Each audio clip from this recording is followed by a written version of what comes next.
Y vamos a estar, mis hermanos, en la lectura que nos hizo nuestro hermano Pablo en Primera de Reyes 19.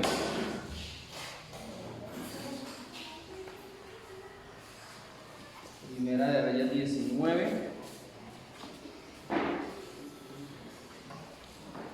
Ya nuestro hermano Pablo lo leyó.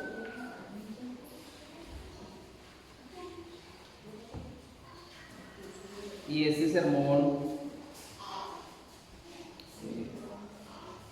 lo he venido estudiando a lo largo de esta semana, porque nosotros como seres humanos, como cristianos, sentimos desaliento, sentimos en ocasiones depresión, sentimos también incluso desesperanza. Aunque esto para un cristiano es algo que se puede ver a lo largo de su vida, no necesariamente tiene que ser una constante, ¿no? Entonces siempre vamos a estar de depresión en depresión o desaliento en desaliento, no. La Escritura nos habla de que nosotros somos y caemos en ocasiones en depresión, en desaliento, por las diferentes circunstancias que nos rodean, ya sean por el trabajo, por una enfermedad, por problemas en nuestra familia, por nuestros problemas alrededor. Todo esto puede que nos lleve a depresiones o incluso, puede que no lo digamos de boca, pero incluso a querer desear la muerte. Señor, ¿por qué estoy acá en este mundo? Y incluso puede que nos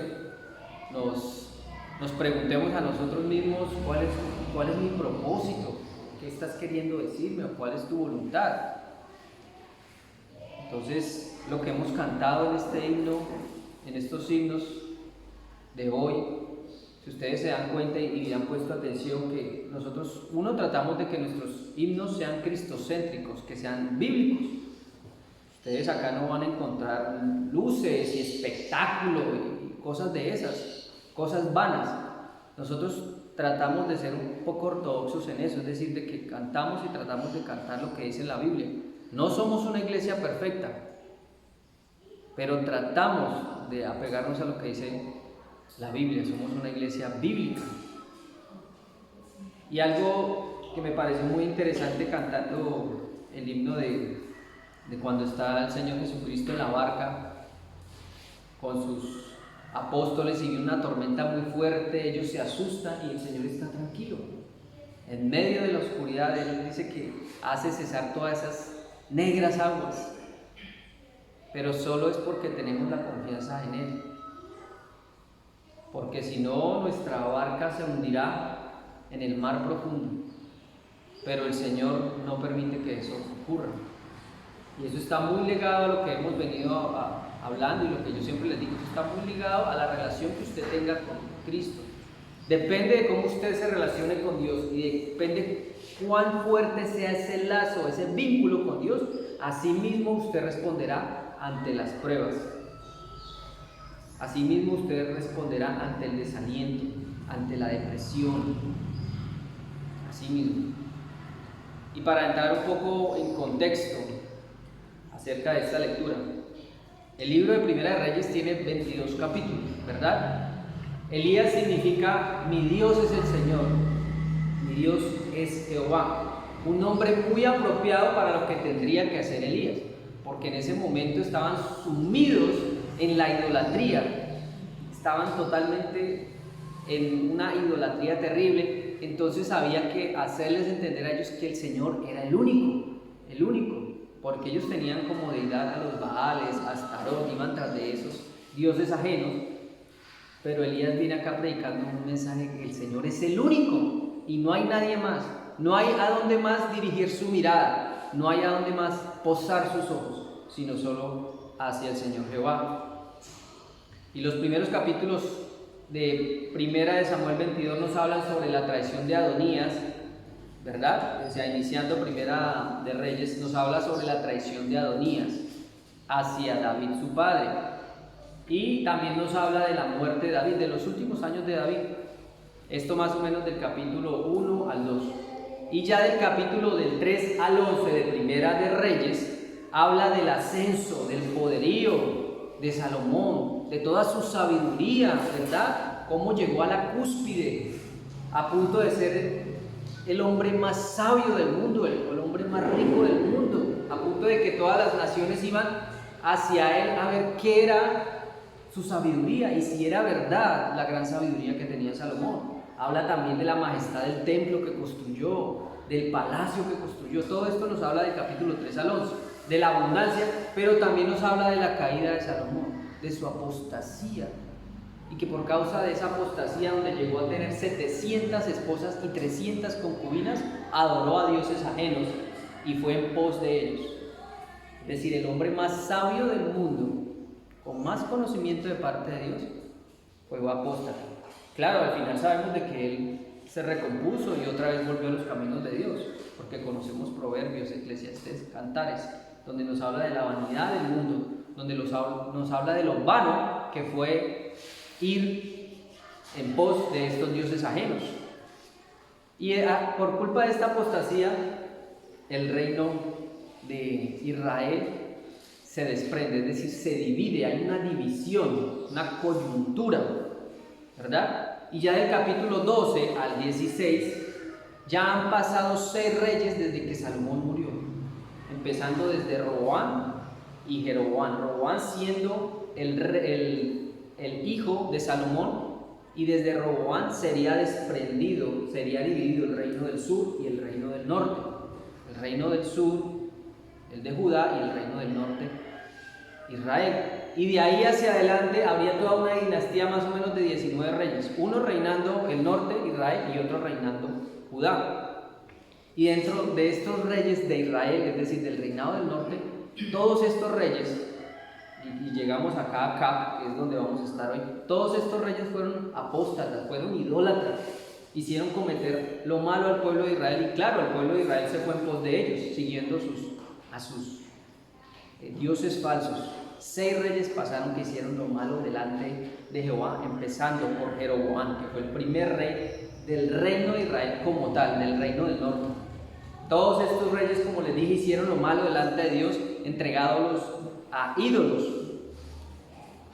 Entonces era una era, es decir, era una situación de apostasía, ¿verdad? Una situación de apostasía. Juan, ¿le puedes poner esto aquí? Perdón, mis hermanos. Entonces Acab era el 7º rey. Hasta este punto de la historia de Israel.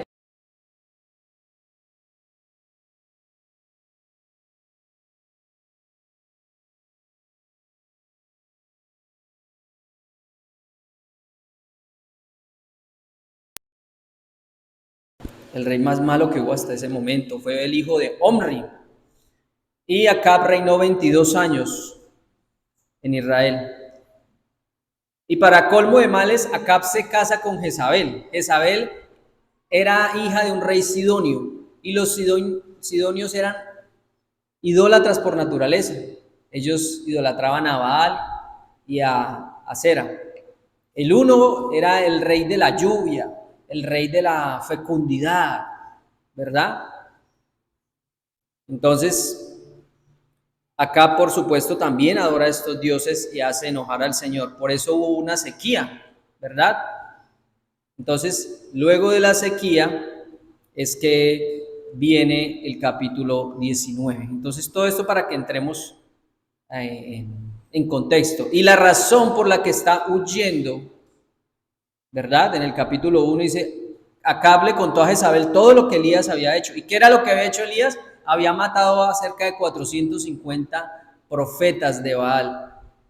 ¿Se acuerdan cuando Elías, obviamente por medio de Dios, hace llover fuego?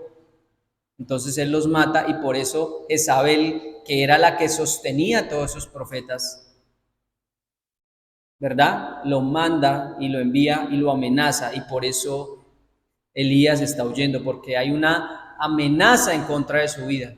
Es decir, podríamos decir que es una razón válida. ¿Quién no va a huir si lo van a matar y lo amenazan de muerte? Pues esto es una razón para huir, ¿verdad? Y esa fue la razón por la que Elías huye. Entonces Elías está en una persecución como les decía, entonces envió Jezabel a Elías, un mensajero, diciendo: así me hagan los dioses y aún me añadan, si mañana a estas horas yo no he puesto tu persona como la de uno de ellos, es decir, como uno de los que él había matado. En pocas palabras le estaba diciendo: si yo no lo mato a usted, mejor dicho, que los dioses me maten a mí. Eso es lo que ella estaba diciendo. Entonces, viendo pues el peligro, Elías se levantó y se fue para salvar su vida, y vino a Berseba, que está en Judá, y dejó allí a su criado, ¿verdad? Esta declaración que hace Jezabel: me hagan los dioses y aún me añadan, está diciendo Jezabel, sería la condena y el juicio ejecutorio de Jezabel. Ese mismo juicio que Jezabel dice, si yo no mato a Elías, que yo sea como uno de esos profetas que mataron. Pues esa sería la condena que ella misma estaba profiriendo en contra de ella, porque más adelante Jezabel moriría de una manera violenta, porque ella no pudo cumplir lo que ella dijo de matar a Elías, no lo pudo hacer. Entonces, ¿qué hizo Elías? Dice: y él se fue por el desierto un día de camino, y vino y se sentó debajo de un enebro. En algunas versiones dice que se sentó bajo un arbusto, ¿verdad? Esto era, un enebro es un árbol que mide más o menos 2 metros y tiene una buena sombra. Entonces él buscó la sombra y se hace allí. ¿Y qué es lo que dice Elías? Este es el punto de nuestra enseñanza. Dice Elías, o dice Elías, no, nos dice la escritura: y deseando morirse, dijo, ahora sí lo dice Elías: basta ya, oh Jehová, quítame la vida, pues no soy yo mejor que mis padres. Echándose debajo del enebro, se quedó dormido, y aquí luego un ángel le tocó y le dijo: levántate y come. El ángel del Señor le estaba sustentando. Entonces, deseando morirse, dijo: basta ya, oh Jehová, quítame la vida. Hermanos, ¿cuántas veces hemos estado en un lugar de desaliento y la desesperanza se apodera de nuestros destinos y de nuestro futuro? ¿Cuántas veces nosotros nos hemos sentado y, estando un poco alejados de la palabra de Dios, llegamos al punto en que estos pensamientos, que no son pensamientos de Dios, nos invaden la cabeza y nos llevan a pensar de que no hay esperanza, de que no hay un futuro bueno, de que no hay un futuro prometedor, de que las cosas van de mal en peor, de que cada día más estoy más lejos de esa esperanza, más lejos de Dios? ¿Cuántas veces hemos estado allí? Puede que no lo hayamos dicho explícitamente, puede que de pronto con nuestra boca nunca le hemos dicho a Dios: Señor, quítame la vida, llévame. Puede que no lo hayamos hecho, pero lo hemos pensado, y nuestros pensamientos y nuestra forma de pensar nos han llevado implícitamente, es decir, no explícitamente, a pensar en esto e incluso decirlo en la mente. Pero en algún momento, de pronto, hemos también deseado la muerte más que la vida. Cuando nosotros vamos tras el mundo, cuando nosotros vamos en pos de las añadiduras, estamos deseando más la muerte que la vida. Cuando nosotros le damos más importancia a Dios, ¿verdad? Cuando nosotros le damos más importancia al mundo y a las cosas del mundo, estamos deseando la muerte. Porque, hermanos, solo hay 2 caminos: o la vida y la muerte. No hay matices grises en la vida. O es blanco o es negro. No hay eso de que dicen: no, todos los caminos me conducen a Dios. No, solo Cristo. Lo que dice acá el pendón, miren: yo soy el camino y la verdad y la vida. Él es el único camino, la única verdad, y en Él está la vida. Nosotros sabemos que por el pecado que surgió en el Edén entró la muerte. Dice que la palabra en Romanos dice que por Adán entró la muerte, pero en Cristo hallamos vida. Entonces, no necesariamente tenemos que decir: Señor, quítame la vida. No, cuando vamos tras las cosas del mundo, cuando vamos tras las cosas materiales, cuando invertimos todo nuestro tiempo, nuestro pensamiento, nuestras capacidades en pos de lo que nos ofrece este mundo, estamos deseando la muerte. ¿Ven? ¿Ven cómo no necesitamos ser suicidas para decir nos queremos morir o estamos deseando la muerte? ¿Ven cómo incluso no podemos o no tenemos esos pensamientos para querer desear la muerte? La deseamos cada vez que despreciamos a Dios. Cada vez que le damos la espalda a Dios, estamos deseando la muerte. Pero cada vez que nos acercamos a Cristo, solo por su gracia, solo porque Él nos ha escogido, solo porque Él nos ha elegido, deseamos la vida. No porque el ser humano sea muy bueno. Recuerden lo que nos leyó nuestro hermano Leví.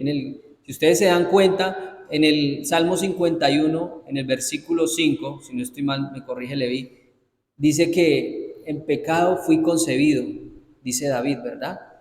En maldad fuimos concebidos. Todos nosotros somos malos por naturaleza. Siempre estamos pensando lo malo, siempre estamos deseando lo malo, siempre pecamos. Y dice Primera de Juan que el que dice que no comete pecado le hace a Dios mentiroso. Ahora, una cosa es cometer pecado y otra cosa es practicar el pecado. Yo lo practico en mi vida, me alegro de eso, me gozo en eso, o siento remordimiento cada vez que cometo el pecado. El Espíritu Santo me contrista, me hace ver que estoy cometiendo una falta. Es muy diferente. Entonces, nos habla de eso el 51.5. ¿Qué cosas hay en nuestra vida que nos desmotivan? ¿Qué es lo que hace que pensemos y que no haya esperanza en nosotros y que deseemos más la muerte que la vida? Entonces Elías no es el primer o último cristiano que se deprime y se desalienta por las circunstancias que nos rodean. Como les decía, en algún momento todos nos desalentamos. Y si Elías, siendo el profeta de fuego, como es conocido, profeta con poder, claro, en Dios, si él se deprimió, ¿por qué yo no? Yo también, puede que lo haga, yo también me desaliento. Pero lo que yo les he enseñado y lo que nos ha enseñado la palabra, no es en cómo usted cae de pronto o peca contra Dios, es cómo se levanta y cómo responde ante eso. ¿Lo hago en humildad o de pronto no lo reconozco? Vamos a Jonás 4.8, por favor. Jonás 4.8.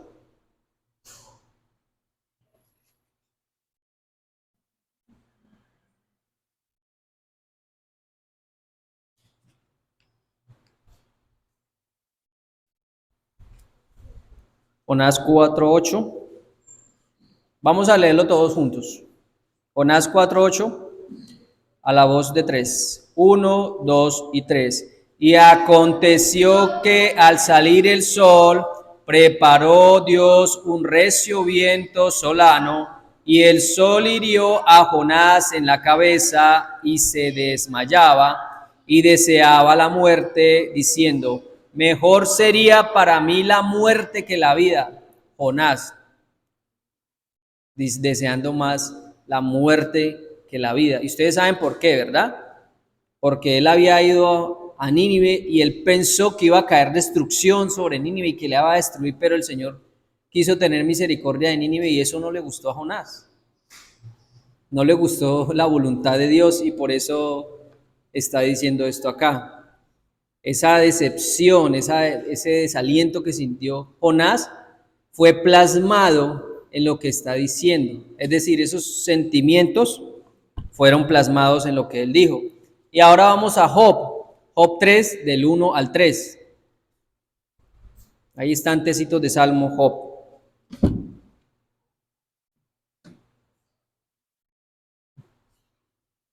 Job 3, del 1 al 3, ténganlo ahí y yo lo voy a leer para ustedes. Síganme ahí en sus Biblias. Dice: después de esto abrió Job su boca y maldijo su día, y exclamó Job y dijo: perezca el día en que yo nací y la noche en que se dijo varón es concebido.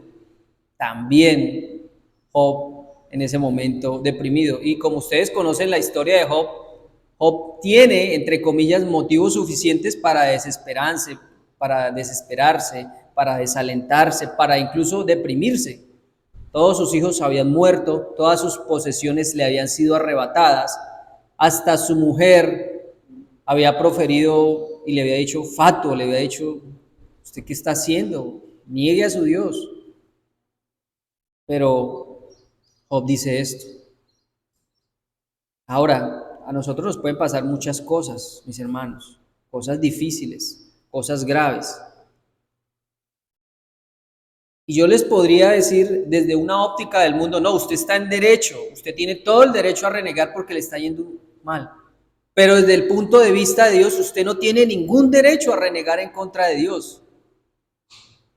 Porque la palabra de Dios dice, toma tu cruz y sígueme. Dice, niéguese a usted mismo, niéguese a su justicia, niéguese a todo lo que usted siente.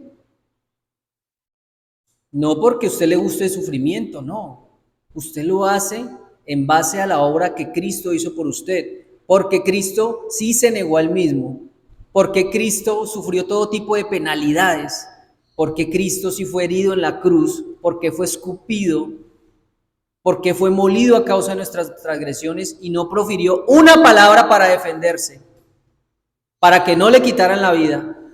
¿Y por qué entonces nosotros no lo podemos hacer? Claro, muchos dirán, no, es que mi naturaleza caída, es que somos seres humanos. Sí, es verdad, pero pensemos en eso, meditemos en eso. ¿Cómo reaccionamos nosotros ante esas adversidades de la vida? Nos podemos desanimar, sí, pero quedarnos en ese estado es otra cosa muy distinta, mis hermanos. En el tiempo de Elías, como les decía, la idolatría que se vivía en Israel a causa de la glorificación de dioses ajenos era bastante, era un periodo muy difícil. Y además era desmotivante. Yo creo que Elías estaba desmotivado. Más adelante vamos a ver cómo él dice que solo yo he quedado. Todos se fueron. Sacrifiqué allá 450 profetas malvados, satánicos, y aún así la gente no reacciona. A veces nos sentimos así, solos en el mundo, solos contra el mundo. Pero se nos olvida que Dios está a nuestro lado. Lo olvidamos porque perdemos el vínculo y la comunión con Dios. Sería muy desmotivante para cualquier cristiano que hubiese vivido en esa época. Sería muy desmotivante vivir en esa época, ¿verdad? Donde usted lo están persiguiendo para matar. Donde la nación donde usted vive es idólatra, es satánica. Va en contra de las cosas de Dios. ¿Ustedes se imaginan vivir en una sociedad de esas? Pues hermanos, cada vez nos acercamos más hacia allá. Cada vez estamos rozando más ese tiempo. Miren nada más a su alrededor. Lo desmotivante a veces que es para un cristiano verdadero vivir en una sociedad como la que vivimos. Nos desmotivamos también por nuestro gobierno. Entonces las personas, ¿qué hacían en ese momento? ¿Se desmotivaban? Es decir, ¿iban en contra del gobierno que era idólatra y era apóstata o se unían a ellos? Pues la gran mayoría se unió y se fueron en pos de dioses ajenos. Pero, como les decía, basta con dar un vistazo a nuestro alrededor y ver la apostasía que se suma cada día en el mundo. Usted puede ver por las noticias, usted puede ver por la televisión, usted puede ver por los medios de la internet, cada día más apostasía, más apostasía. A lo malo le llaman bueno y a lo bueno le llaman malo. ¿Qué cosas podemos ver?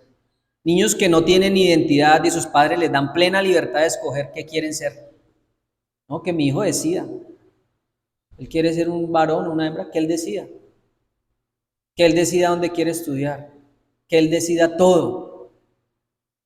Eso es desmotivante. El respeto o el derecho a la vida solo se respeta para la madre, dejando de lado el derecho a la vida que tiene el ser humano por nacer. El aborto. Maltratos de todo tipo por parte de los seres humanos y de toda índole en contra de unos contra otros. El ser humano luchando contra él mismo. Y el maltrato a toda la especie de flora y fauna por parte del ser humano. El hombre destruyendo los bosques, el hombre destruyendo los animales, el hombre... Claro, toda esta creación fue atada a vanidad, a que se iba a acabar y de que nada de lo que se haga va a prosperar. Todo tipo de idolatría y en todas las formas posibles vemos hoy en día.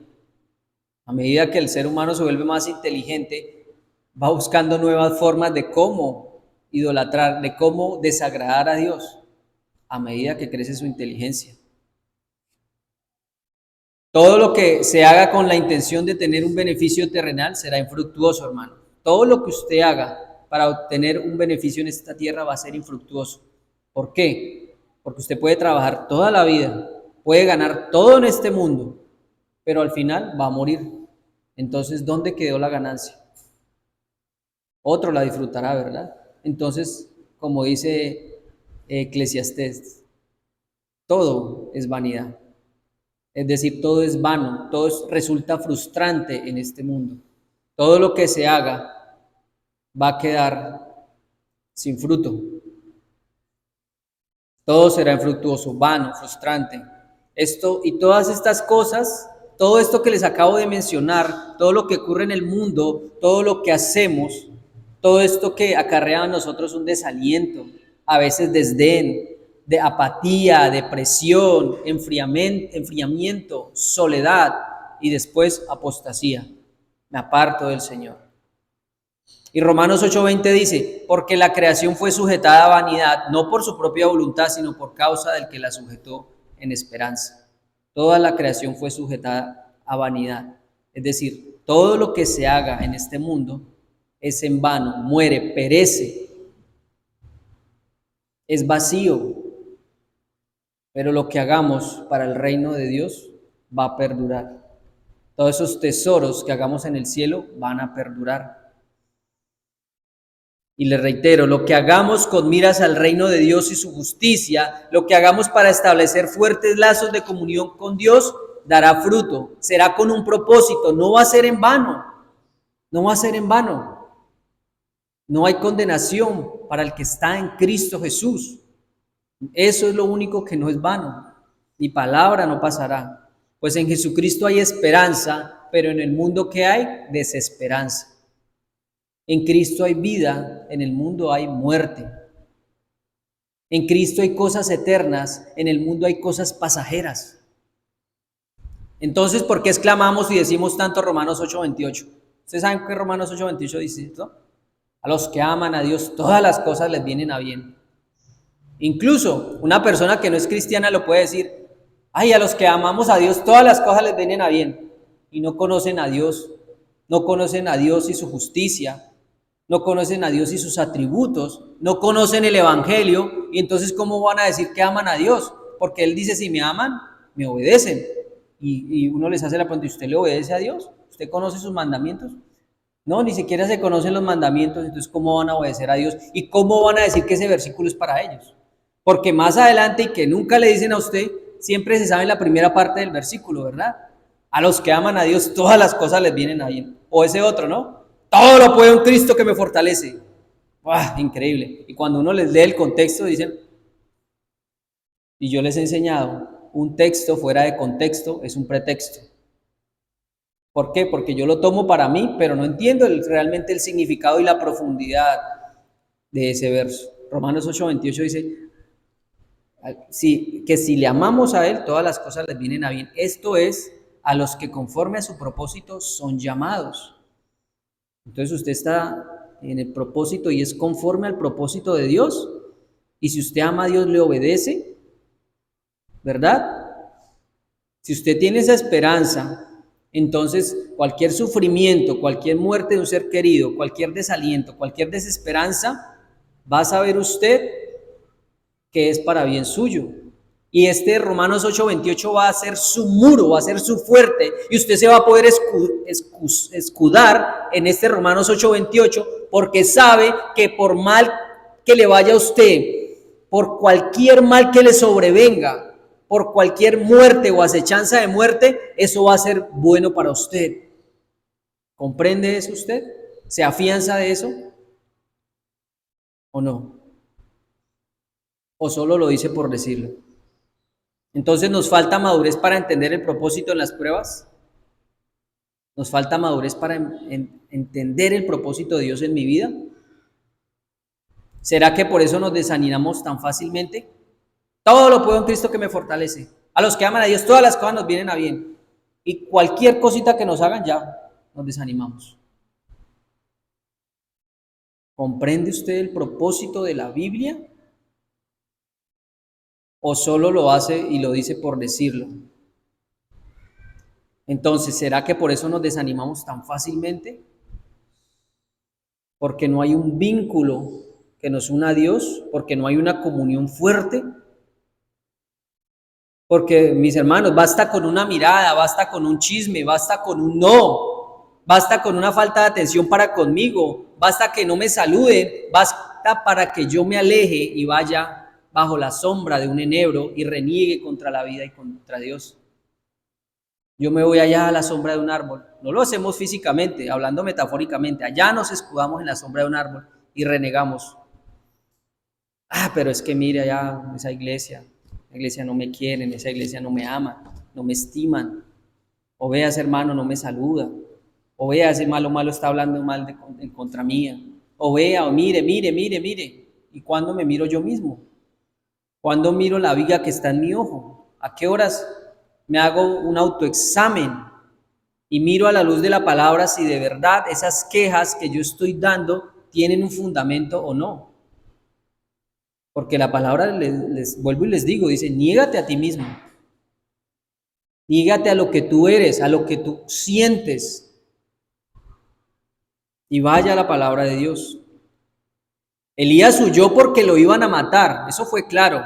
Aún así el Señor le dice más adelante en el verso 9. Volvamos otra vez a Primera de Reyes 19, verso 9.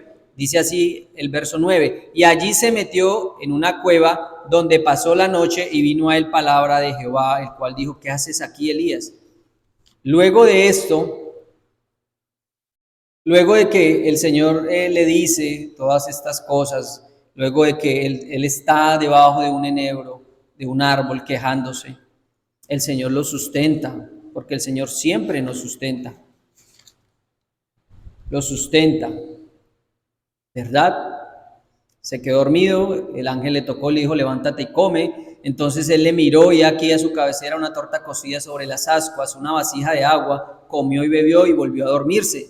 Y volviendo el ángel de Jehová la segunda vez le tocó diciendo, levántate y come porque largo camino te resta. Y en el versículo 8 vamos a ver ese camino que le restaba. Dice, se levantó pues y comió y bebió y fortalecido con aquella comida, es decir, con aquel sustento que el Señor le había dado, dice que caminó 40 días y 40 noches. El mismo tiempo que estuvo el Señor Jesucristo en el desierto, 40 días y 40 noches. 40 años estuvo el pueblo de Israel vagando en el desierto, vagando en ese desierto, siendo preparado para lo que había de venir. 40 días estuvo el Señor preparando a Elías para la revelación que se le habría de dar. Nosotros estamos aquí siendo preparados en este desierto para las moradas que el Señor Jesucristo está preparando para nosotros.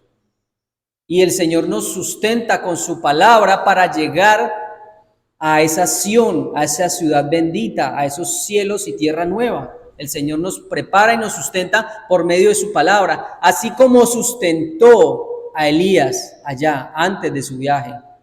Con comida y con agua el Señor también nos sustenta de su palabra, porque no solo de pan vivirá el hombre, sino de toda palabra que sale de la boca del Señor. No hemos entendido eso, de que la palabra de Dios es nuestro sustento, nuestro verdadero alimento. Deje usted de comer pan y agua durante varios días a ver cómo se va a sentir, a ver si no va a sentir el desaliento, a ver si va a caminar o a pararse de la misma forma. Hágalo. Lo mismo, un espíritu raquítico, espiritualmente hablando, valga la redundancia, es un espíritu que va a estar hambriento y que no va a poder soportar las pruebas y que no va a poder soportar todos los desalientos que vengan a usted. Si usted no está fortalecido, si usted no está nutrido de la palabra de Dios, va a ser un hambriento, va a ser un desnutrido espiritual. Y cada vez que le sobrevengan pruebas, va a venir a su vida el desaliento, la desazón, la frustración, porque nada me sale bien. 40 días y 40 noches. Entonces, después de eso, llega allí al monte de Horeb, al monte Sinaí, al mismo monte donde fueron dadas las leyes a Moisés. Y también se mete en una cueva, dice que se metió en una cueva donde pasó la noche y vino a él la palabra de Jehová. El Señor siempre buscándolo, ¿no? Nosotros tratamos de huir y el Señor va. No es que el Señor se aleje de nosotros nos alejamos del Señor. Elías se alejó del Señor, pero el Señor fue a Elías y además de eso lo sustenta. Está huyendo, pero el Señor está ahí con su provisión amorosa, detrás de sus ovejas, dándoles lo mejor. Va Elías y luego se va allí a la cueva y vino palabra de Jehová, el cual le dijo: ¿qué haces aquí, Elías?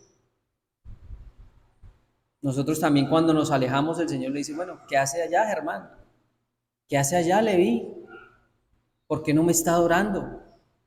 ¿Por qué trata de romper la comunión conmigo?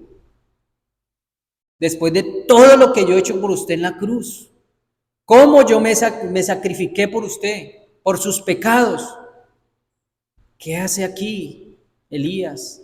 Él respondió: he sentido un vivo celo por Jehová, Dios de los ejércitos, porque los hijos de Israel han dejado tu pacto, han derribado tus altares, han matado a espada a tus profetas, y solo yo he quedado y me buscan para quitarme la vida. Tenía razón, entre comillas, Elías, para estar desanimado, ¿no?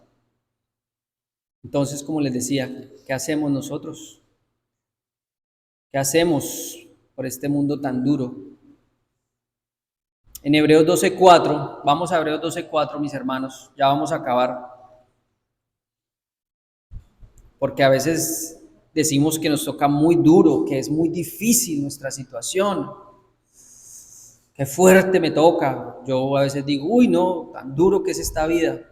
Pero ¿sabe qué nos dice Hebreos 12:4? Dice: porque aún no habéis resistido hasta la sangre combatiendo contra el pecado. Y yo les pregunto a ustedes y cada uno de los que están acá, y pregúntese ustedes: ¿han combatido hasta la sangre? Esto es una pregunta retórica, que solo ustedes tienen la respuesta, y yo no se las voy a dar. Yo eso lo sé en mi corazón. Yo no he combatido hasta la sangre combatiendo contra el pecado. Yo no he combatido, ni siquiera me he acercado a eso. O usted se puede acercar a lo que hizo Elías, o usted se puede acercar a lo que hizo Pablo, a lo que sufrió Moisés, a lo que hizo Abraham, a todos los héroes de la fe, a todos los apóstoles, porque ellos sí resistieron hasta la sangre. Ellos tenían motivo, vuelvo les digo, entre comillas, para quejarse y para desalentarse, pero aún así siguieron.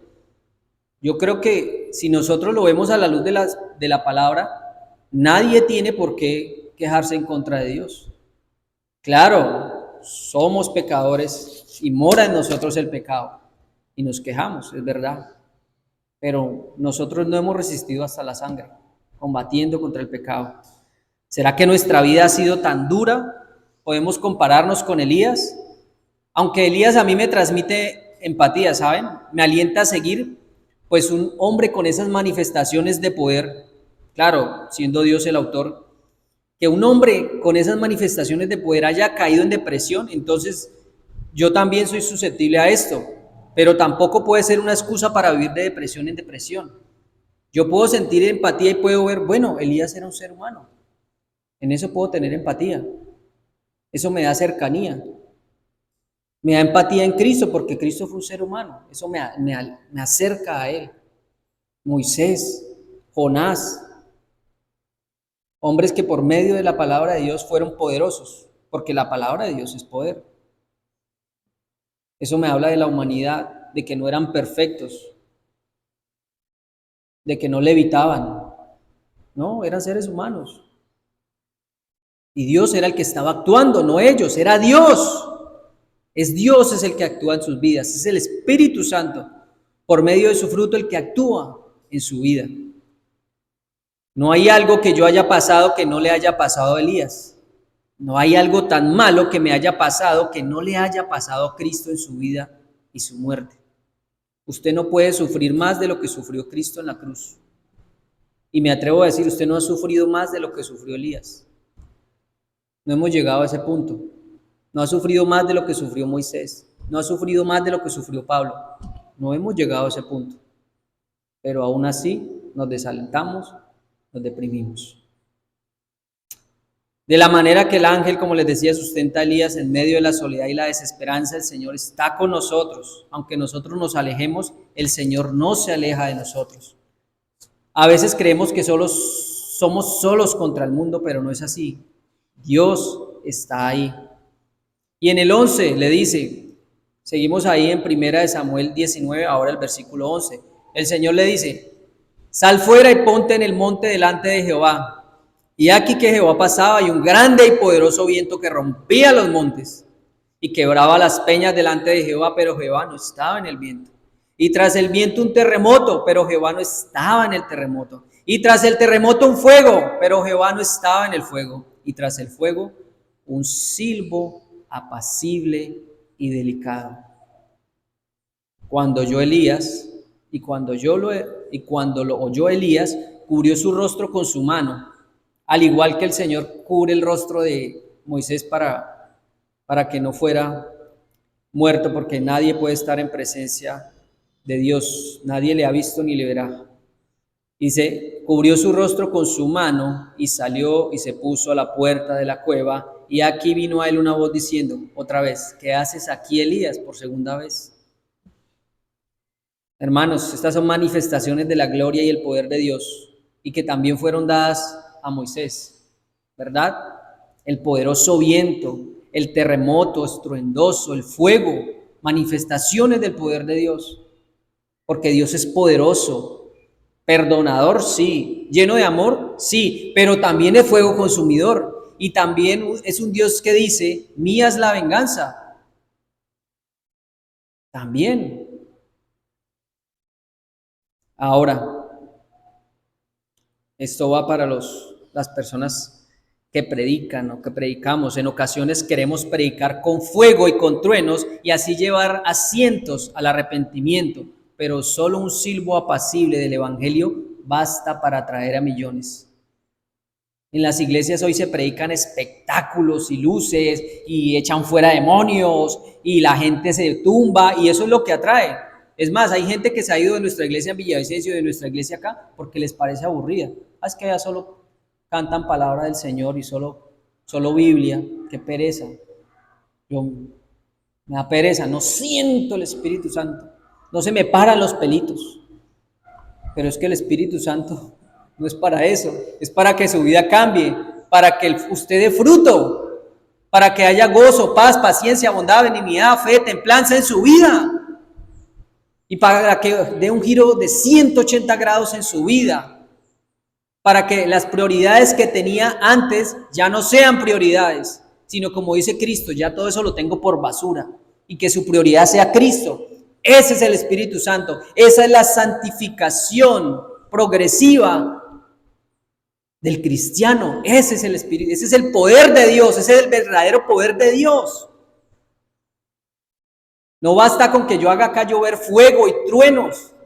No, es el Evangelio, es el susurro de Dios en sus vidas, es el susurro del Evangelio que cambia y transforma, es el poder del Evangelio, es la dinamita del Evangelio que dinamiza su vida, que impulsa su vida, es eso.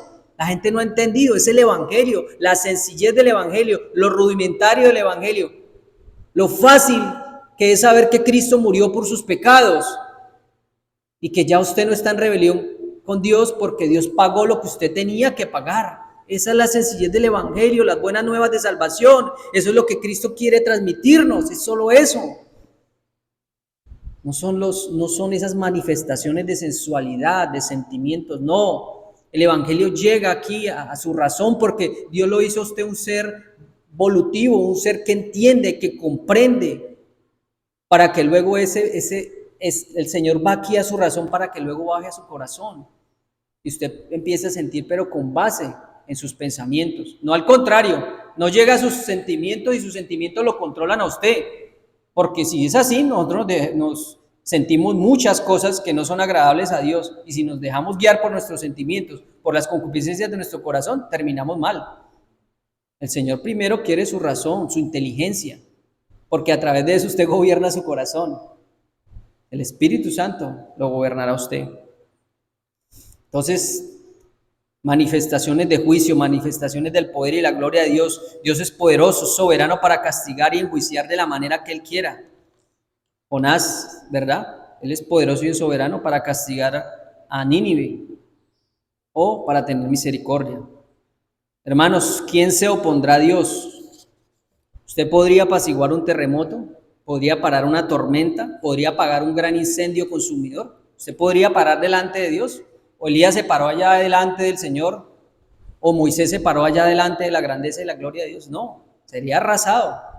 Tenían que esconderse y escuchar la voz de Dios. ¿Podríamos parar los designios de Dios? No. Pero el Señor le mostraría a Elías que ahí no estaba. Jehová estaría en el murmullo suave y apacible de una brisa tranquila.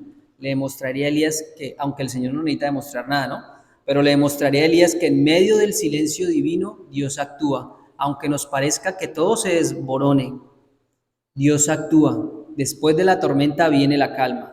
Calma y paz que solo Dios puede otorgar a un corazón que confía en su Señor y en sus juicios. Muchas veces pensamos y decimos, Dios no está haciendo nada en este mundo, ¿verdad? Hay un silencio, Dios no se manifiesta, Dios no envía juicio, pero Dios está trabajando por medio de su evangelio, por el susurro de su evangelio. Entonces, ¿por qué no compartimos el evangelio? ¿Por qué no predicamos la palabra? ¿Por qué no enseñamos? ¿Por qué no discipulamos? No necesitamos esas manifestaciones de poder, esas manifestaciones sobrenaturales que ya pasaron. El Señor nos encomendó la tarea de predicar el evangelio. Eso es lo que tenemos que hacer. Y el evangelio y el Señor se encargará del resto. El Espíritu Santo llevará a cabo la obra de Cristo en cada uno de los creyentes. Pero escuchamos el susurro de Dios, escuchamos su palabra, vamos a su palabra. Entonces, ¿cómo la escucharemos si no hemos visto su gloria? ¿Y cómo sabemos de su gloria si no conocemos la palabra? ¿Cómo le pueden decir a uno, no, es que Dios dice en su escritura, y uno le pregunta a la persona, pero usted ha leído la Biblia? No, es que me han contado, me han dicho. No, porque vamos a hacer como el estado anterior de Job, ¿no? Job dijo, de oídas te había oído, pero ahora que te conozco, me aborrezco. Porque la gente no conoce a Dios, no sabe quién es Dios. ¿Cómo atestiguaremos y predicaremos si no le conocemos? Si usted no conoce lo que dice acá, ¿cómo se lo va a compartir a otro? ¿Cómo? Y aún peor, no lo queremos escuchar, no queremos orar, no queremos estudiar la Biblia. Esperamos un terremoto, esperamos una tormenta, esperamos un fuego abrasador para que Dios nos hable. Porque allá llovió fuego cuando Elías mató a los profetas. Pero yo creo que la gente, muchos creyeron, pero otros dirían, no creo. Ni con fuego creyeron, ni con el fuego de Dios. ¿O queremos una voz apacible que nos predique y nos indique su voluntad? ¿Cómo quiere que Dios actúe en su vida para traerlo al camino? ¿Con una tormenta, con un fuego? Porque Él lo puede hacer. Claro, está en su voluntad, ¿no? Él sabrá si usted es escogido o no. O Dios le está hablando ahorita, le está exponiendo el evangelio. Lo ha escuchado en los himnos, lo ha escuchado predicado, lo está escuchando ahora. El evangelio de Dios. Y más adelante el Señor le dice en el versículo 15, y le dijo, ahí en Primera de Reyes 19:15, y le dijo Jehová, ve, vuélvete por tu camino, por el desierto de Damasco, y llegarás y ungirás a Hazael por rey de Siria. Le da unas instrucciones a Elías después de la manifestación de la gloria de Dios, después del susurro apacible. Entonces el Señor lo prepara en el desierto, allá en la cueva, le da las indicaciones. ¿Y ahora qué tiene que hacer él? ¿Obedecer o no obedecer? El Señor le ha dado a usted una prueba, lo está preparando para que tenga comunión con usted, para que tenga una relación con Dios. Entonces usted decide, ¿obedece o no obedece? ¿Escucha la voz del pastor o no la escucha? Del pastor Jesucristo, no de su pastor. Es Cristo el que habla. Entonces él dice, y ungirás a Hazael por rey de Siria, a Jehú, hijo de Nimsi, ungirás por rey sobre Israel. Es decir, elija al rey de Siria, elija al rey de Israel, claro, con las instrucciones de Dios, y a Eliseo, hijo de Safat, que ustedes ya saben quién es Eliseo, hijo de Safat, de Abel Meola, ungirás para que sea profeta en tu lugar. Le buscó un reemplazo también. Le buscó el reemplazo a Elías, ¿verdad? Y él dijo, no, yo soy irreemplazable, no, todos somos reemplazables. Y el que escapare de la espada de Hazael, Jehú lo matará. Y el que escapare de la espada de Jehú, Eliseo lo matará. Y yo haré que queden en Israel 7,000 cuyas rodillas no se doblaron ante Baal y cuyas bocas no lo besaron. Y entonces Elías no estaba solo. Él estaba diciendo, y esa era su preocupación, y ese era el motivo de su desaliento. Estoy solo, Señor. No tengo a nadie. Estoy luchando en contra del mundo. Estoy apartado. No, usted se aparta de Dios. Hay personas al lado suyo. Dice, yo haré que queden dice, yo haré que quede. No es que la gente busque a Dios. Yo voy a Dios, yo amo a Dios, yo.